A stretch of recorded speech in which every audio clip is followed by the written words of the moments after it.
Well, it's very good to see you all back for the spring semester. And today I will be talking about this project, and I titled the presentation "Creating Knowledge to improve well, human socioeconomic development and the case of a herbs market in Bogota." So I will be speaking about the case of San Pedro Mendoza Market. This is a herbs market located in Bogota, and I was part of this project before coming to US. So this was 2021, the first semester. And then, yeah, I thought it was like an interesting experience to share with you because of the results we got, like connected to biodiversity and development, but also of the methodology that we use throughout the project, and that is very based on like co-creating knowledge, which is something that is like kind of trendy, but also important nowadays in the type of work that we do. So let's start a little bit with an overview of like Colombia's biodiversity. So Colombia is said to be a mega diverse country. So we all love rankings. I mean biodiversity, like people love rankings. So and the Brazilians are gonna be like fighting over us. But we're the first country in orchids and birds. We're the second country in plants, amphibians, butterflies, and fishes, freshwater fishes. And the third country comes in reptiles, and the sixth country. So we are a relatively small country. However, we harbor a lot of like the planet's biodiversity, and this is very important for us as Colombians, but it's also become like a prevalent narrative nowadays in policy interventions, conservation projects, and also like the type of the way environmental policy has shifted during the last couple of years. So this narrative is starting to gain traction as a kind of like valuing the biodiversity as a form of natural capital that can actually like trigger the country's development in a certain way. And this will be important to understand a little bit the stakeholders that were involved in this project. So regarding plant diversity, last year there was a project that was finished by Q and the British Council and Ecosciences, which is like the science like the science organization in Colombia, and they finished this project and they found there is in Colombia a little bit more than 6,000 useful plant species, and there's like a wide diversity of uses that you can use like as timber, fibers, for food, for crafts, constructions, etc. So this is like very important. It's like freshly out of like in publication and everything. And so that also triggers this idea of biodiversity as a natural capital. And now let's focus a little bit more on Bogota as a network of farmers markets. So Bogota, this is like an image of Bogota, has 19 markets that are managed by the Bogota district. There are also like private markets, but these are like the biggest ones. And they're located in 12 out of 20 Bogota localities. And they have become, or they have been, important places that people can find like local fruits and vegetables that are fresh, and also kind of have different relationships with the vendors. Oh, sorry. I just try to connect it. Out of the I'm disconnecting. I wanted to get to interact with the people there, but oops. it's just my mic. So there are around like more than 2,000 vendors that are part of this network, and between 2010 and 2018 there was an increase in the visitors to these marketplaces that went from 300,000 people to around 1 million a year from one like this year to another. So this also like reinforces this idea of like biodiversity, and people wanted like to get their food from like a more local source and kind of understand the diversity and have like a different type of relationship with the stalls and the vendors in comparison like with a normal supermarket. So within this, the district, the Bogota district, has also like tried to encourage like a kind of identity in the different markets. So you can see like these are different markets and they establish like a logo for each one of them. So for example, 7 de Agosto is known for its fruit diversity, La Perseverancia because of the food stalls. And then here we can see San Pedro Mendoza, which is exclusively a herbs market. Of course, you can find like some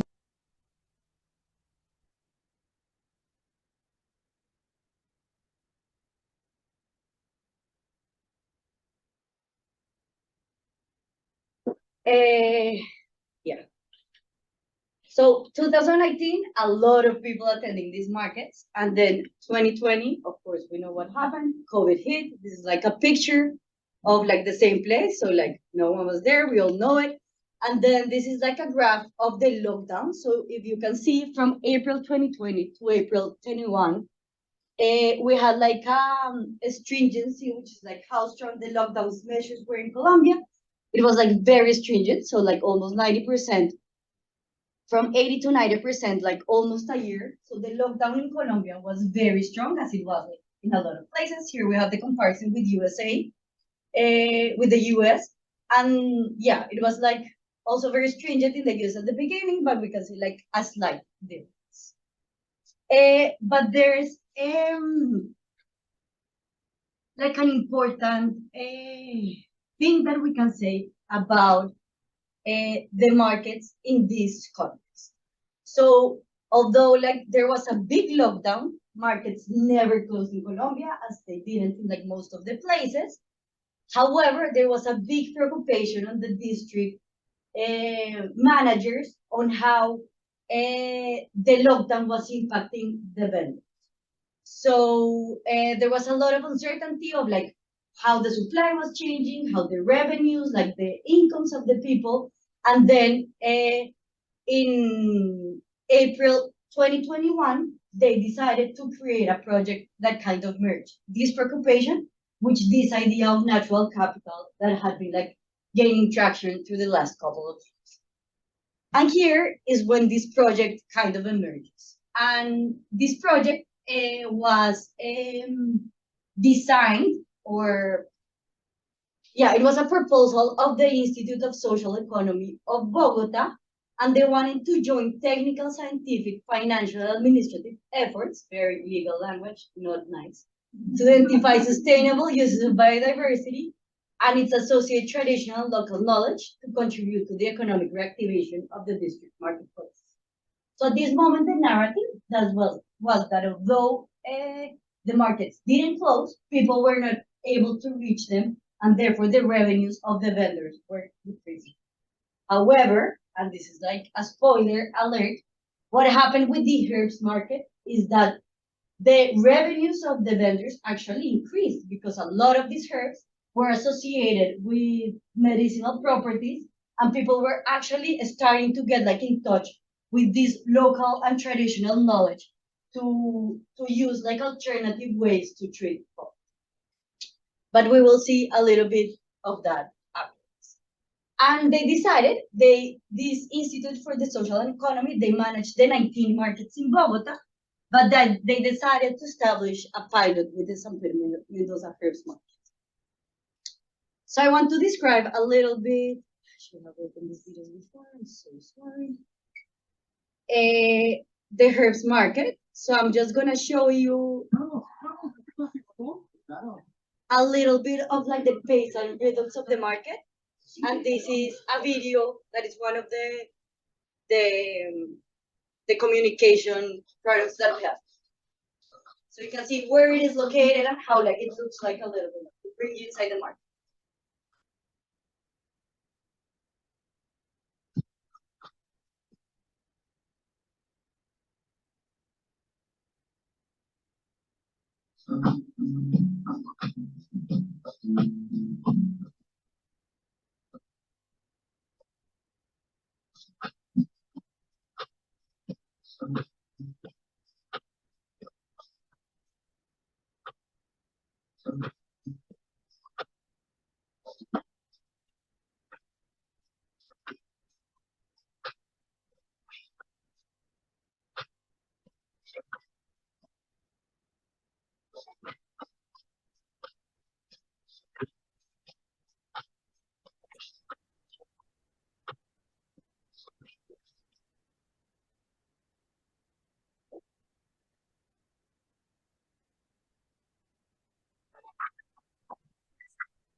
So as you can see, that's the market. So it's like very busy and full of herbs. So like you can actually like start smelling the herbs from like three blocks afar, and it's fantastic. But it also has like a specific qualities. The first one of them is a nocturnal market. So it occurs between like 6 p.m. The vendors start coming and like organizing their stuff, and then it runs until like 7 a.m. And then you can think like how that creates some interesting conditions for doing field work in a city like Bogota. Then it's inside of like the Bogota, like heart of Bogota, uh, in a very complicated kind of locality. So it's very near, we call it in Spanish, tolerance area. So it's like a place with has like very special characteristics, and it's very interesting also because like most of the vendors, and this happens in some other markets or not, they're also the harvesters or like the cultivators of the plants. They don't, not all of them live in Bogota, and this is something that I will show in a little bit more. So it's very interesting because people travel from like they harvest or yeah harvest their plants in the morning, and the market is exactly in the night because the plants preserve better with the weather in the night. So people would harvest that morning and then carry them in the night and then return to their places at 7 a.m. And yes, all we need to know for now. So now returning to the project, this institute is like part of the district, a lot of bureaucracy, a lot of expectations, and they wanted everything. They wanted a plan in Victoria, they want like a characterization of practices, a map, life histories, identified herbs of the value chains, a prototype of a gastronomic product, and a co-creation strategy. All of them in anyone like wants to guess in how long? 6 months. So we needed to accomplish this in 6 months, which was like a real challenge, and everything under like a co-creation strategy, like a co-production of knowledge.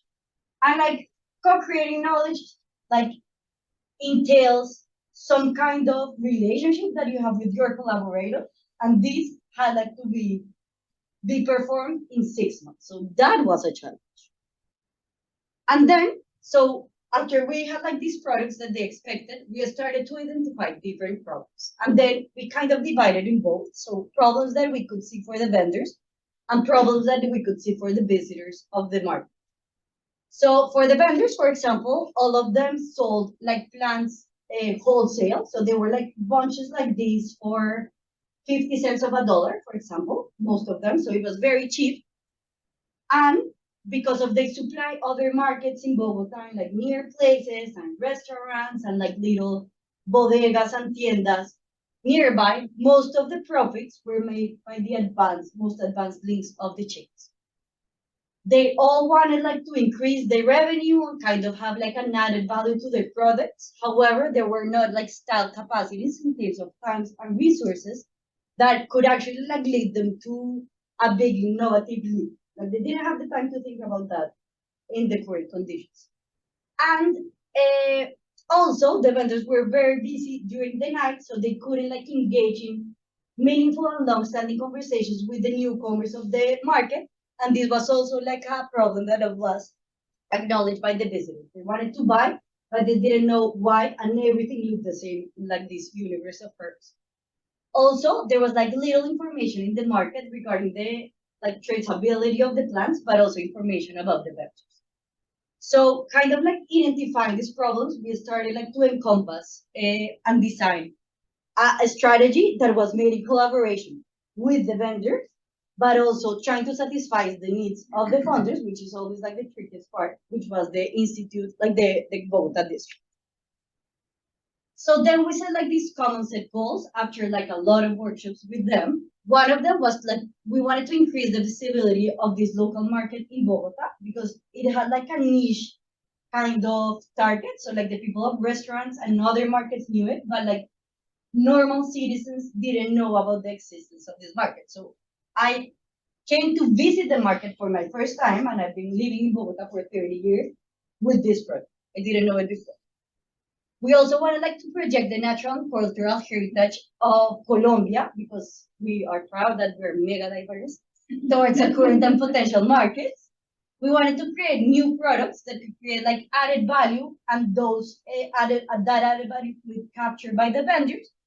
And also we were interested in designing a methodology that could be like replicated and scalable in other markets in Bogota and in similar contexts.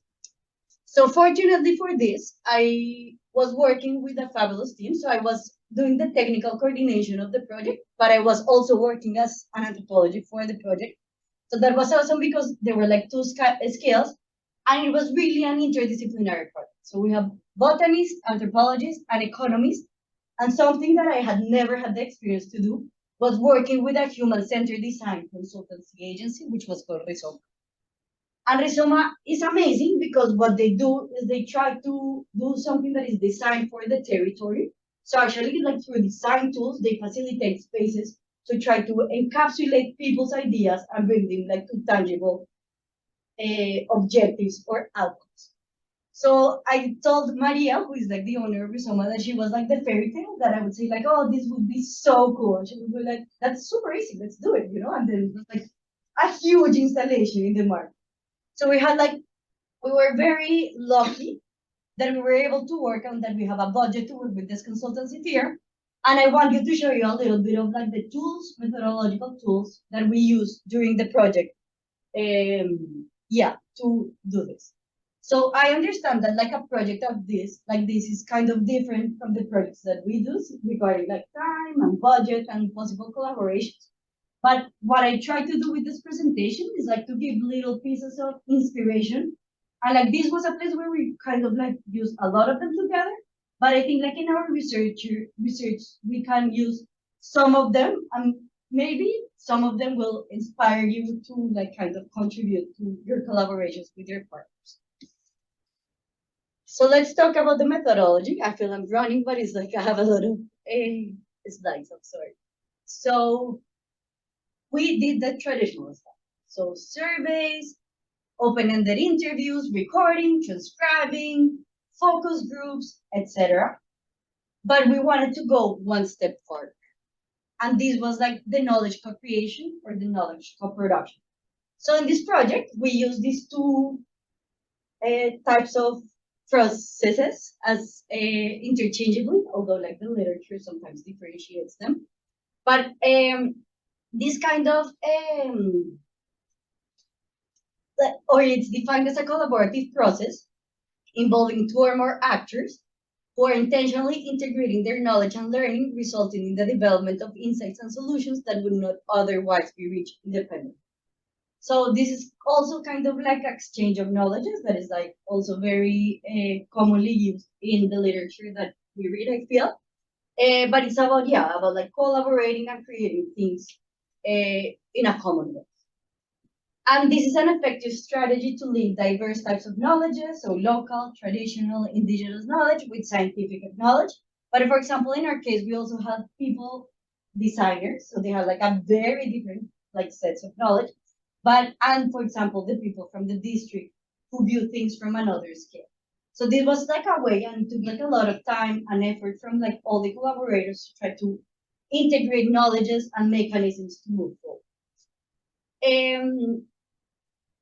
Yeah, and what does this do? What this type of knowledge co-creation and co-production does is that there's a collective inquiry, and then this increases like the legitimacy, credibility, and familiarity along the project. You know, so it's not like we socialize at the beginning and then we show the products at the end. But people is mostly because they're involved in all the research process. Of course, there are things that happen asynchronously, they are like in the loop all the time.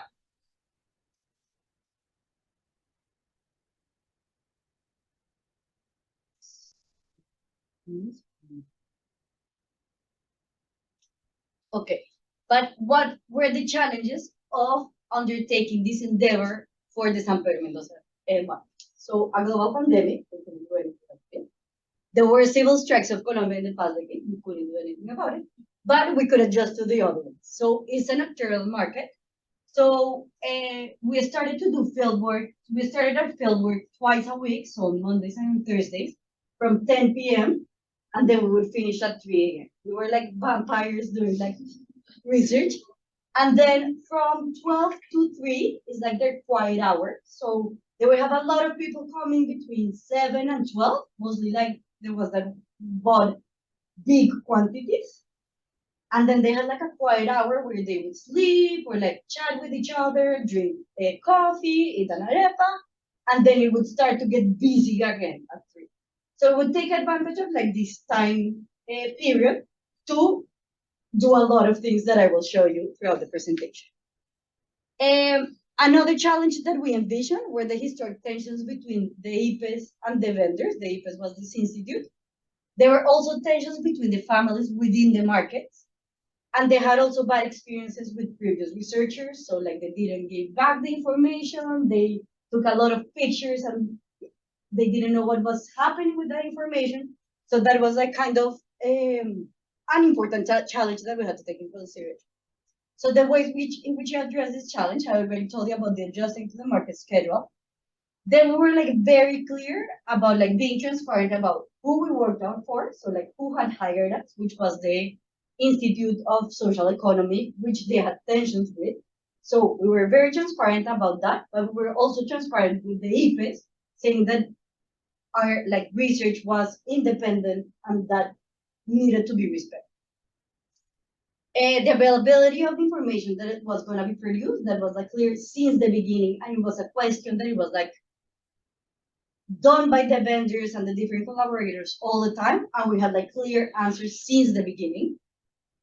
That were also like concerted with them.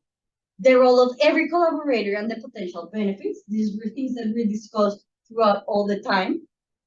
And the project aims and objectives. So transparency was like a key in our project. We tried to make sure all vendors knew about the project. It's like a big market, like more than 200 vendors, so that was also a challenge. And for that, we also tried to create an identity, which was this, like, I tried to read to them like the legal framing of the project that would like kill me. So that's why like we had a new name for the project and kind of like to frame it under an identity, which was Sembrando Saberes. And then we opened different communication channels to enable knowledge co-creation, collaboration, and participation. This is also like related to the idea of the adjusting the market schedule. That is like we would usually do like workshops, but like people here by 7 a.m. they just wanted a bed, so like they wouldn't stay for a workshop. So we had to look for like other ways of like meeting with people and conversing with them. So I'm gonna show you like a little bit about like the methodological steps or tools that we undertook. So this was like launching the projects at the herbs market. We took the time to speak or try to speak individually with each of the vendors in the market, but we also wanted to have like a big launch, which also ensured transparency and people would know that we were going to be present in the market for the next 4 months and they would probably get tired of us asking questions for the next months. So for example, we joined a preoccupation and a concern that they had that was like, people always come and take pictures of us and we don't know what happens with these pictures. And we said like, okay, we're gonna take pictures of you, but you're gonna have it. We're not gonna take it. So we got some Polaroid cameras and then we did this kind of posters, which had, this was like the front and this was the back. And then we took pictures to everyone who wanted to take a picture. And then we just gave them the poster with their Polaroid picture. So you can see here is the picture, he's Valentin. And then we would give them that to them. So that ensured they knew about the project, but they also started to have a sense of identity within them. We also tried different strategies. So for example, graphical journals, and this entails like trusting your collaborators. Like they are the ones that they know, so you don't have to be the one like collecting every word of like the data. So we gave some of them, the ones who wanted to participate, like this journal, and they would just like when they had like free time or in their houses, just like jot down like answers to these questions, so like my history in this market, my routine in the market, etc. Also, we use like analogous formats to record information inside the market. So one of the things we had to do was like a map where the plants come from. So then the vendors, when they were coming in, they just put like a sticker of the place they came from, and then their like the information was collectively collected. They like things about the body and well-being and like specific questions that we all had regarding specific plants. We also made use of like digital and asynchronous formats, for example, WhatsApp, which is the best. So it was very nice because we couldn't go to the places where these plants were harvested or cultivated, but people everywhere have smartphones now. So they would send us like pictures and videos of their places where they had like their cultivations. I think this is Ruda, and this I'm not so sure. But yeah, you can see like them taking pictures and sending them to us. And that is like the methodology. What kind of results did we get by employing these methodologies? So we found, after doing this inventory, 391 useful plants.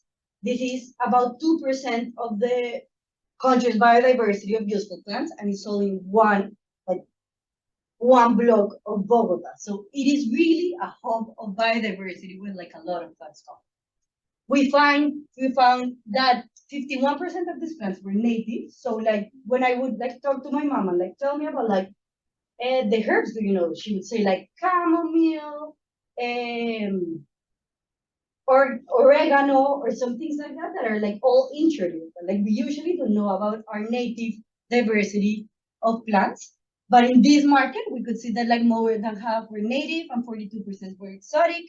The uses were very varied, so most of them are medicinal uses, more about 70%, but also food, a lot of esoteric uses. It is like widely known for this, ornamental, wrappers, etc.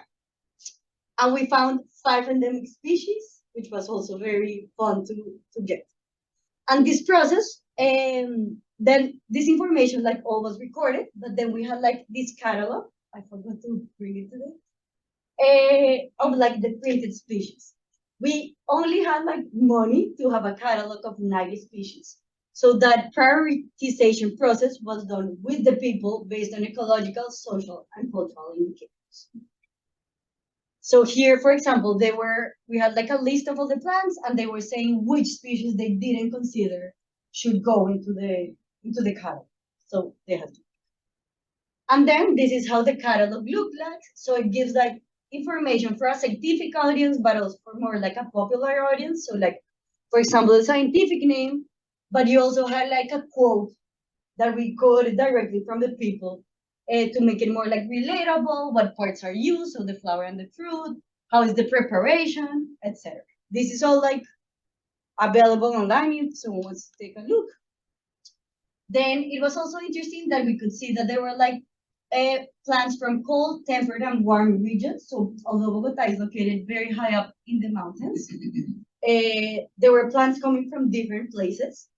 And also, and this is one of the things that were more interesting to me, is the amount of wild species. So 30, like almost, no, more than 1/3 of the species that found were wildly harvested, which is something that is not taken into consideration very much in the Colombia GDP. We think as farmers and like people who cultivate, but harvesters do not have a space in like the cultural imaginary of biodiversity.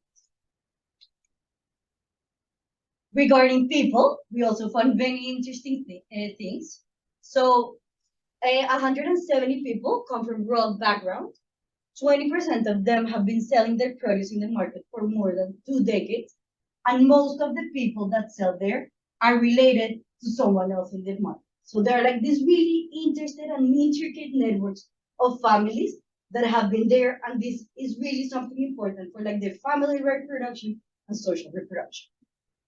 There were people, plants, and traditional knowledge from 55 municipalities and 11 departments of Colombia. So it's really like a hub of knowledge.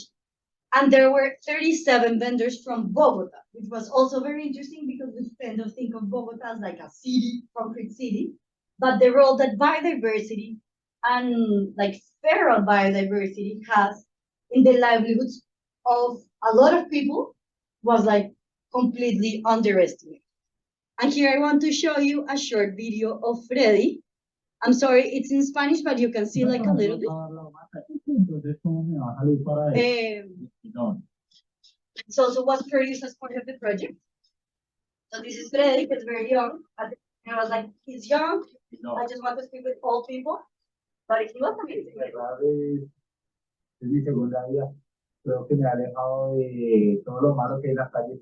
Me dio como otra perspectiva de la vida.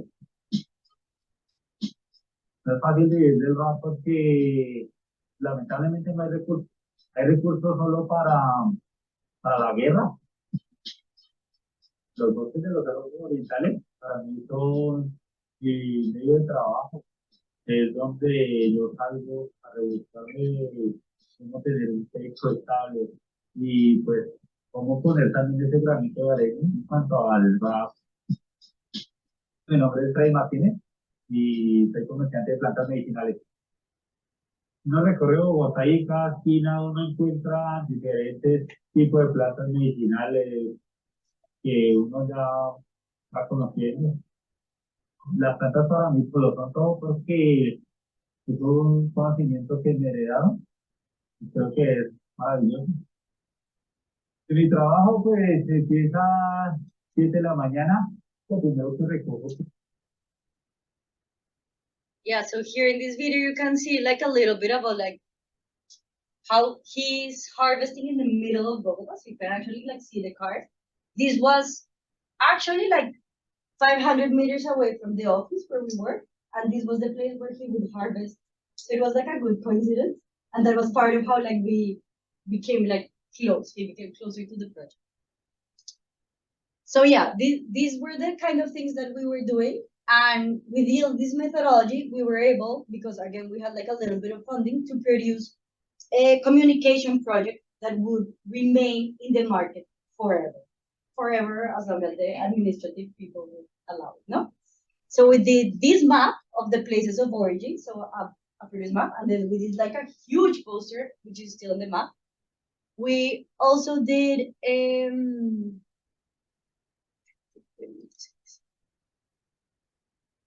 then also this mural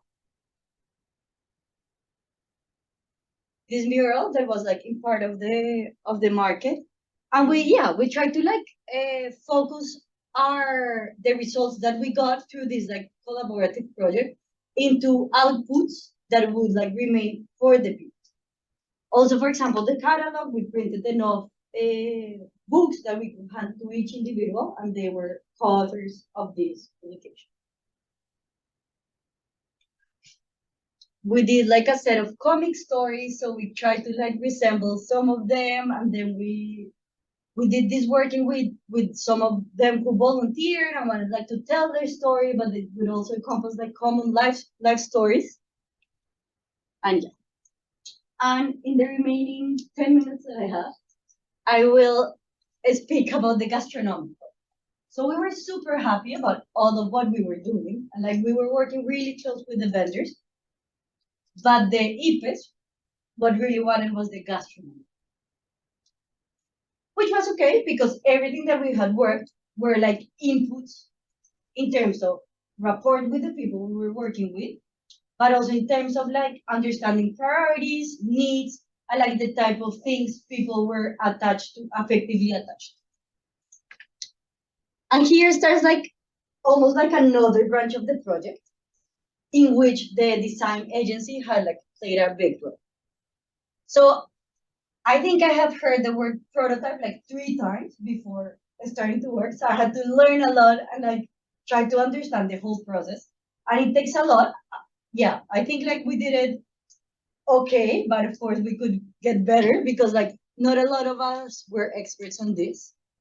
And then we had like a lot of workshops with different stakeholders synchronously and asynchronously because it was very hard to have them all at the same time.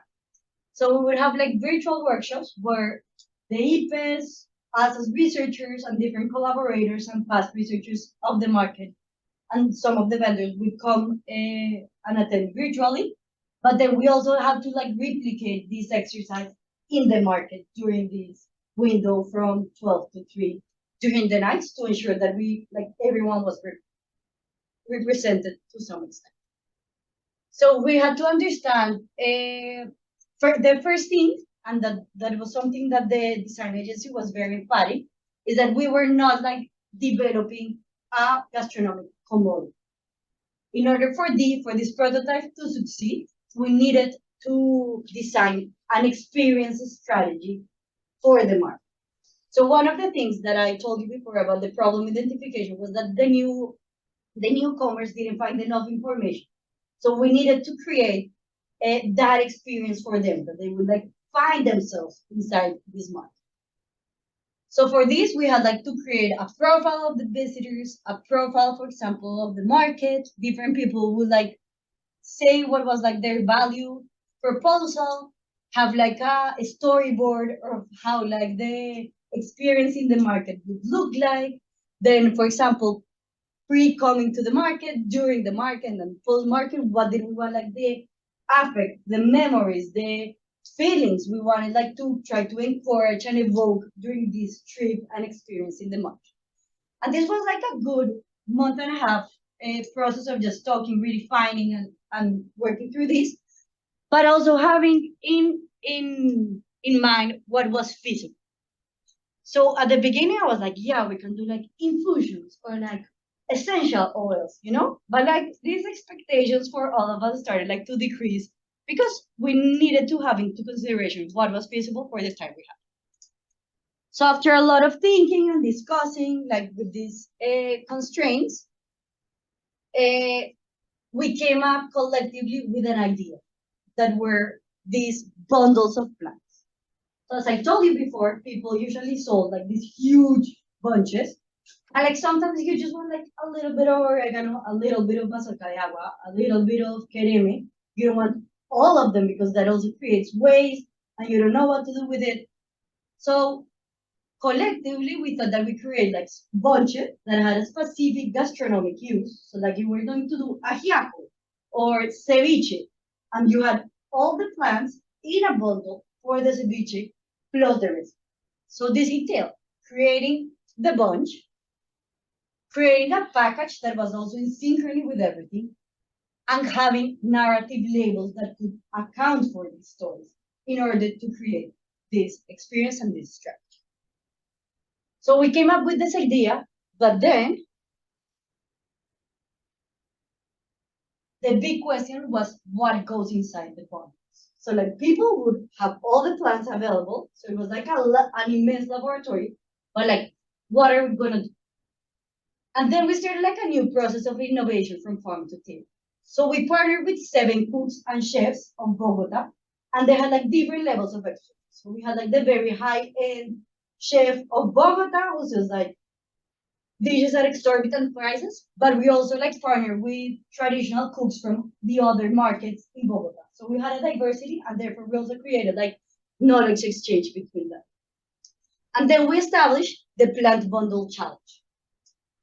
We marketed like good, so they wouldn't charge us for anything. They were just like excited, and then we were like, yeah, how you say social media, which is like a coin nowadays, like it's a currency you can trade. And then we created this other part that was called Atados Inesperados. And this happened like for the last month of the project, and it was like super fun to work on. So it had different stages. The first stage was called a study time.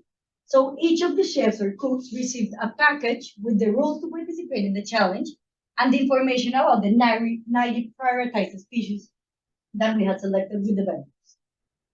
Then we created a partnership with their vendors, and they had a guided visit to the market.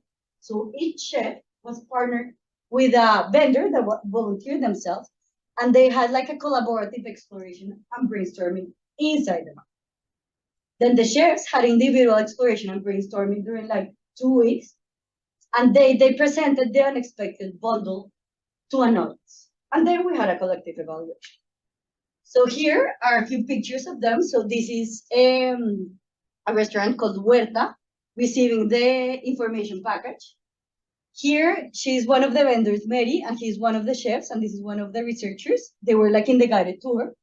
Here was during the exploration week, so he was doing all sort of like experiments, and he was the most wild. He would like try everything, and we're like, maybe not. Here is a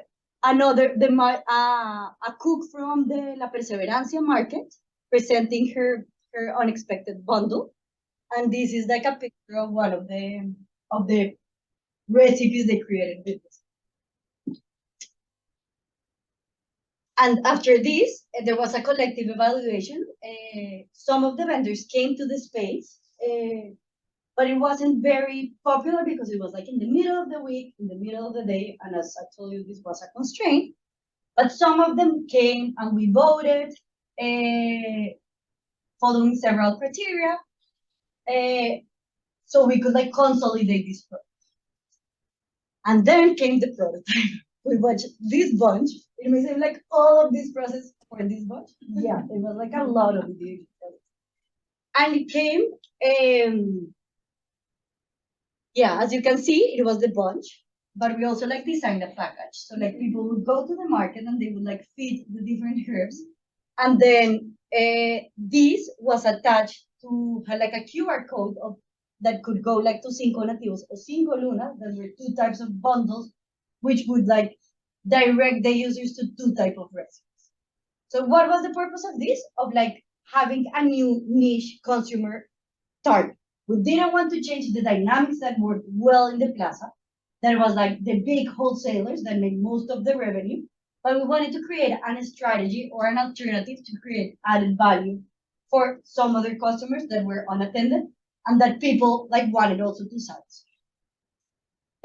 This prototype came also with a lot of testing. So here's me like yelling, trying to show them how it worked and how they feel and trying to collect like the notes of like their feelings and thought about the prototype. And this is called, I learned the testing. So we had like beta testing and some of these fancy words that now I forgot. And yeah, here was the gastronomic prototype, which at the end, like they accept. And through all of this was like this appropriation process, which was very important. So people would be in the loop, as I told you at the beginning, all the time. But it's very different to think about an idea and then see it materialize. For it's also like, really, we're doing all of this for this bunch. But yeah, when you understand what is behind, it's important, you know? So this was all the appropriation process. And it was like kind of revising the prototype, revising the recipes. And here we did something that was also very important, more than special, to encourage like the identity. So I told you that we created like this space so people could, like the chefs would present the dish. And a lot of people couldn't come. And we felt like this wasn't fair. So what we did is that we had like a major catering event in the market. So we invited the two chefs that won the challenge, and then they catered for all the people in the plaza. So it was like very interesting because they were receiving, you know, they were like this waitress with like it was really like dissonant and this like weird.